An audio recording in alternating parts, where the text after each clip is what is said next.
اعوذ باللہ من الشیطان الرجیم، بسم اللہ الرحمن الرحیم، الصلاۃ والسلام علیکہ یا رسول اللہ صلی اللہ علیہ وآلہ وسلم۔ السلام علیکم رحمۃ اللہ وبرکاتہ۔ صلح حدیبیہ کے بارے میں ہم بات کر رہے تھے اور یہ بھی ذکر کیا پچھلے ویڈیو میں کہ کس طرح بھی صلح حدیبیہ کے اوپر ابھی سائن نہیں ہوئے تھے تو سہیل کا بیٹا حضرت جندل رضی اللہ عنہ جو کہ مسلمان ہو چکے تھے، وہ بیڑیوں سمیت مسلمانوں کے پاس آتے ہیں پناہ کے لیے، لیکن ان کو کفار مکہ کو واپس کر دیا جاتا ہے، کیونکہ کفار مکہ کی طرف سے سہیل جس نے سائن کرنے تھے اس نے کہا کہ جب تک اس کا بیٹا اس کو واپس نہیں کیا جائے گا وہ سائن نہیں کرے گا۔ اس واقعے نے صحابہ کرام رضی اللہ عنہ کو بہت ہی غم میں مبتلا کر دیا تھا اور صدمے سے وہ گزر رہے تھے، لیکن پھر اللہ تعالیٰ نے سورہ فتح نازل کی، جس کی پہلی آیت کا مطلب ہی یہی تھا کہ بے شک ہم نے آپ کو کھلی فتح عطا کی۔ اللہ تعالیٰ نے صلح حدیبیہ کو فتح مبین بتایا۔ جب حضور پاک صلی اللہ علیہ وسلم سے حضرت عمر رضی اللہ عنہ نے عرض کیا کہ یا رسول اللہ صلی اللہ علیہ وسلم کیا یہ صلح فتح ہے، تو آپ صلی اللہ علیہ وسلم نے ارشاد فرمایا ہاں یہ فتح ہے، اور تاریخ نے اس بات کو واضح کیا کہ صلح حدیبیہ واقعی ایک ایسی فتح تھی مسلمانوں کے لیے کہ جس کے بعد وہ تمام واقعات ہوئے کہ جنہوں نے مسلمانوں کے لیے فتح مکہ کو ثابت کر دیا۔ اس صلح سے پہلے تک مسلمان اور کفار الگ الگ رہتے تھے، مکہ اور مدینہ کے درمیان ان کا کوئی خاص آنا جانا نہیں تھا، لیکن جب یہ صلح حدیبیہ ہوئی تو اس کے بعد مسلمان مکہ جا سکتے تھے، کفار مدینہ آ سکتے تھے۔ کفار مدینہ آتے اور مہینوں ٹھہرتے اور مسلمانوں کو دیکھتے رہتے، کبھی ان کے طور طریقوں کو دیکھتے، اسلامی مسائل اور اسلام کی خوبیوں کو بھی سنتے، اور اسی طرح جو مسلمان مکہ جاتے تھے تو کفار مکہ ان کو بھی دیکھتے تھے، وہاں پہ بھی مسلمانوں کی خوبیاں جو تھیں، مسلمانوں کے کردار کی جو باتیں تھیں وہ ان کفار کے دلوں میں اثر کرنے لگیں۔ اور تاریخ گواہ ہے کہ صلح حدیبیہ سے فتح مکہ تک اس قدر کفار مسلمان ہوئے کہ شاید کبھی نہیں ہوئے تھے، اور اسی سلسلے کی وجہ سے حضرت خالد بن الولید جنہوں نے شام فتح کیا تھا اور حضرت عمرو بن العاص جنہوں نے مصر فتح کیا تھا، وہ خود بخود مکہ سے مدینہ جا کر مسلمان ہوئے تھے۔ صلح حدیبیہ سے پہلے یہ ہوتا تھا کہ جب بھی مکہ میں کوئی مسلمان ہوتا تھا کفار اس پر بڑا ظلم کرتے تھے،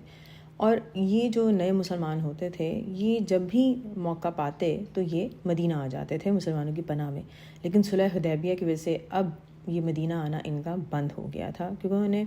معلوم تھا کہ اگر ہم مدینہ آئیں گے تو ہمیں واپس مکہ بھیج دیا جائے گا، کیونکہ صلح حدیبیہ میں یہ شرط موجود تھی۔ بہرحال جب حضور پاک صلی اللہ علیہ وسلم واپس مدینہ تشریف لائے تو سب سے پہلے جو بزرگ مکہ سے ہجرت کر کے مدینہ آئے وہ حضرت ابو بصیر رضی اللہ عنہ تھے۔ کفار مکہ نے فوراً ہی 2 آدمیوں کو مدینہ بھیجا کہ ہمارا آدمی ہمیں واپس کر دیجیے۔ حضور پاک صلی اللہ علیہ وسلم نے حضرت ابو بصیر رضی اللہ عنہ سے فرمایا کہ مکہ واپس چلے جاؤ، تم جانتے ہو کہ ہم نے کفار قریش سے معاہدہ کر لیا ہے اور ہمارے دین میں وعدے خلافی کی اور غداری کی کوئی گنجائش نہیں۔ تو حضرت ابو بصیر رضی اللہ عنہ نے عرض کیا کہ یا رسول اللہ صلی اللہ علیہ وسلم کیا آپ مجھ کو کافروں کے حوالے فرما دیں گے تاکہ وہ مجھ کو کفر پہ مجبور کر دیں؟ تو آپ صلی اللہ علیہ وسلم نے ارشاد فرمایا کہ تم جاؤ، اللہ تعالیٰ تمہاری رہائی کا کوئی سبب بنا دے گا۔ آخر مجبور ہو کر حضرت ابو بصیر رضی اللہ عنہ دونوں کافروں کی حراست میں مکہ واپس ہو گئے۔ جب یہ لوگ ذوالحلیفہ کے مقام پر پہنچے تو وہاں بیٹھ کر کھانا کھانے لگے اور باتیں کرنے لگے۔ حضرت ابو بصیر رضی اللہ عنہ نے کافر سے کہا کہ تمہاری تلوار بہت اچھی معلوم ہوتی ہے۔ اس نے خوش ہو کر نیام سے تلوار نکال کر دکھائی اور کہا کہ بہت ہی عمدہ تلوار ہے، میں نے بہت بار لڑائیوں میں اس کا استعمال کیا ہے۔ حضرت ابو بصیر رضی اللہ عنہ نے کہا کہ ذرا میرے ہاتھ میں تو دو، میں بھی دیکھوں کہ کیسی تلوار ہے۔ جیسے ہی ان کے ہاتھ میں اس کی تلوار آئی، انہوں نے تلوار ہاتھ میں لے کر اس زور سے اس کافر کو ماری کہ اس کی گردن کٹ گئی اور اس کا سر دور جا کر گر گیا۔ اس کے ساتھی نے جو یہ منظر دیکھا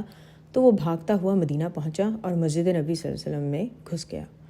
حضور پاک صلی اللہ علیہ وسلم نے اس کو دیکھتے ہی فرمایا کہ یہ شخص خوف زدہ معلوم ہوتا ہے۔ اس نے بارگاہ نبوت صلی اللہ علیہ وسلم میں عرض کی کہ میرے ساتھی کو ابو بصیر نے قتل کر دیا ہے اور میں بھی ضرور مارا جاؤں گا۔ اتنے میں حضرت ابو بصیر رضی اللہ عنہ بھی ننگی تلوار لیے ہوئے آ پہنچے اور عرض کیا کہ یا رسول اللہ صلی اللہ علیہ وسلم، اللہ تعالیٰ نے آپ صلی اللہ علیہ وسلم کی ذمہ داری پوری کر دی، کیونکہ صلح نامے کی شرط کے مطابق آپ صلی اللہ علیہ وسلم نے مجھ کو واپس کر دیا تھا۔ اب یہ اللہ تعالیٰ کی مہربانی ہے کہ اس نے مجھ کو ان کافروں سے نجات دے دی۔ حضور پاک صلی اللہ علیہ وسلم کو اس واقعے سے بڑا رنج پہنچا اور آپ صلی اللہ علیہ وسلم نے خفا ہو کر فرمایا کہ یہ آدمی تو لڑائی بھڑکا دے گا، کاش اس کے ساتھ کوئی آدمی ہوتا جو اس کو روکتا۔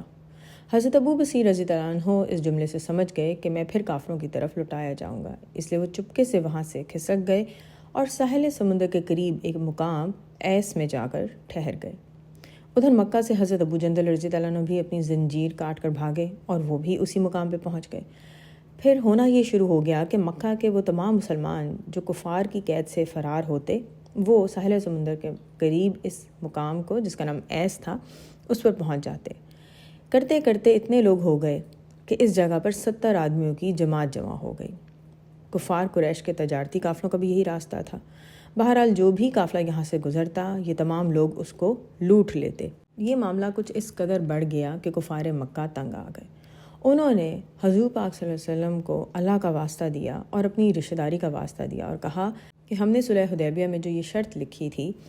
کہ مکہ سے مدینہ مسلمانوں کو نہیں آنے دیا جائے گا، ہم اس شرط کو واپس لیتے ہیں، ہم اس سے باز آئے، وہ شرط ختم کر دیں اور آپ صلی اللہ علیہ وسلم ان لوگوں کو ساحل سمندر سے مدینہ واپس بلا لیجیے، اور ہماری طرف سے اس بات پہ کوئی اعتراض نہیں ہوگا کہ جو بھی مکہ سے مدینہ آئے اور آپ صلی اللہ علیہ وسلم کے پاس ٹھہرے آپ اسے ٹھہرا لیں، ہمیں اس پہ کوئی اعتراض نہیں۔ ایک روایت میں یہ بھی آتا ہے کہ یہ بات چیت کرنے کے لیے اور صلح حدیبیہ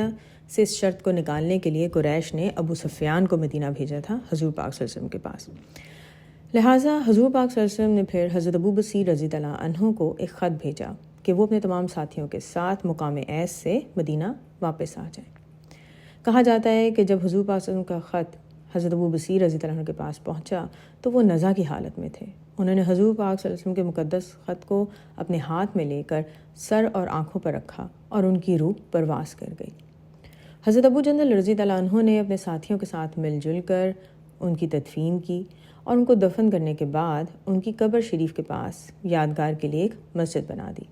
اور پھر حضور پاک صلی اللہ علیہ وسلم کی ہدایات کو مانتے ہوئے یہ سب لوگ مدینہ آ کر آباد ہو گئے۔